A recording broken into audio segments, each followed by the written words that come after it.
As a food culture, the North African country of Morocco is a blend of European, Mediterranean, and African influences, and they all come together here at the local market. One thing I find fascinating is the abundance of live animals. In other words, a fresh food source. There's something you don't see every day in your average supermarket: peacock. Now, of course, in traditional markets, you buy your chickens, you buy your hens, you buy your bunnies, and they're dispatched in one room.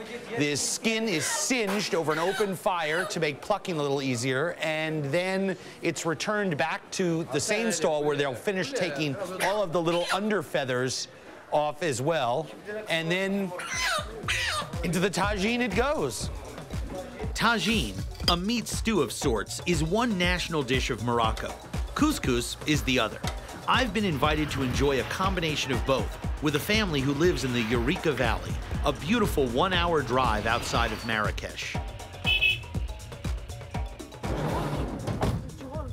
The Moroccans are a very hospitable people, and there's no greater honor than to be invited into a home to share a traditional family meal.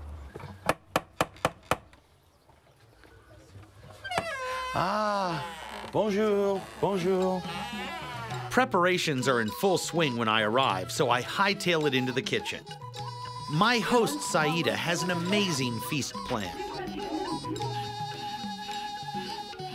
Here you can see the tagine with some oil and mixed spices getting ready for the lunch that we've been invited to share. And of course, the pièce de résistance, the main dish, fresh goat. What's going to happen here is they'll probably cut off the head and smoke or boil it. They'll use all the bones for stock. They'll probably make a meal out of the neck. I'm hoping they let me have those.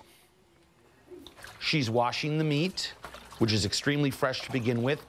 This is just fabulous. It's better than being in a 4-star kitchen in Paris, I can tell you that. Food fresh from the source, now that's fine dining. And watching a pro at work is priceless. Oh, nice. Look at that. She's been around a few kitchens in her day. I feel like I'm in very good hands with Saida.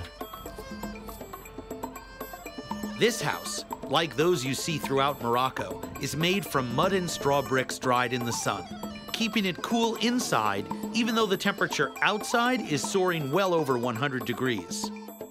The lifestyle here has remained unchanged for 1,000 years. No electricity, no indoor plumbing, and cooking implements that are as traditional as they get. When you need to crank up the heat a little bit, she uses that really small bellows. Look at that. The pan is a little tilted, so Saida grabs her trusty hot rock out of the burning coals and wedges it against the side of the pan to keep it even while it's over the fire. I can't believe I just saw that.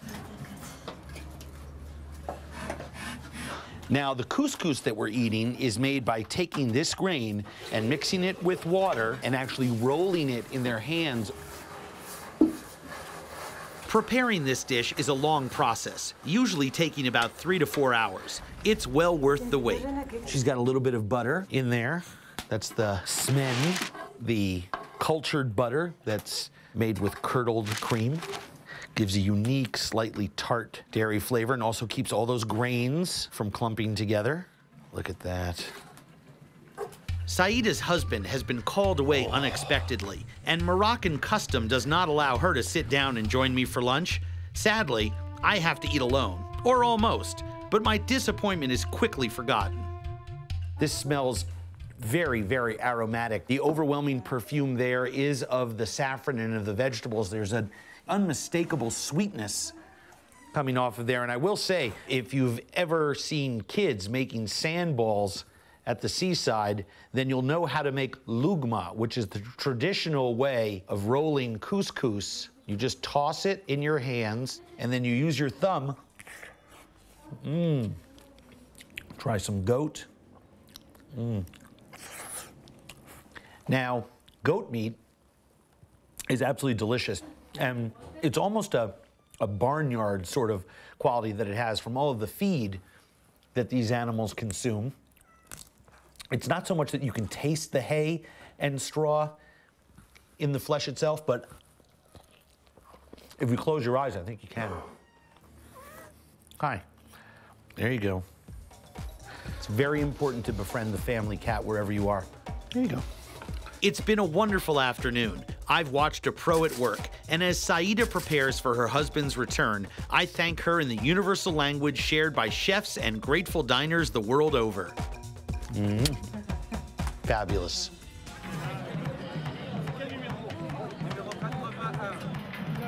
Not only is Marrakesh known for its fabulous street food, but also its luxurious restaurants. For my dinner tonight, I've chosen Shahraman, named after one of the characters from 1001 Arabian Nights. I've heard that they have a killer pigeon pie, off the charts good, which I can't wait to try.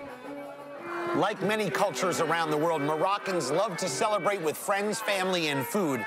And a traditional bastilla, pigeon pie, or tagine dinner is one of those occasions, especially in a formal restaurant like this. So here are all the accompaniments to those traditional foods.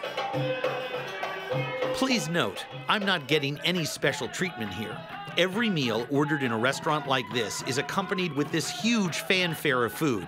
It's considered the salad course. And as much as I adore all of these, the real jewel in the crown are these little bad boys right here. These are called briwats. They're little savory pastries, and they're filled with vegetables and chicken. As I continue chatting away, I'm distracted by the increasingly loud sounds of a local music group that's headed straight for my table. Quick, hide the food, they're after my briwats. Never mind. Turns out they're just after me. This is very typical of a Moroccan meal in a restaurant.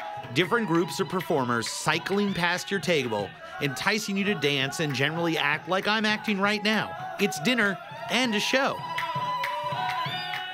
Having tipped the entire group enough to buy a few moments of silence, I'm finally ready for my dinner. Oh, look at that. With dried fruit, almonds, and braised beef, what a spectacular tagine. Bastilla, the pigeon pie, and for dessert, this wonderful fruit tart with dates and crushed nuts and drizzled with honey. This is spectacular.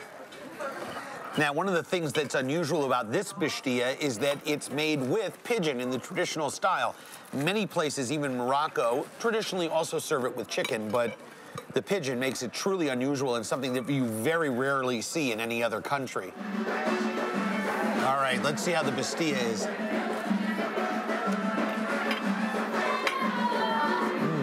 Really wonderful and not gamey at all. The pigeon is absolutely delightful, and those sweet spices are just killer. Believe it or not, I've finally had it. Oh. This feels like Thanksgiving at my grandmother's house. I need a nap. I decide to call it a night.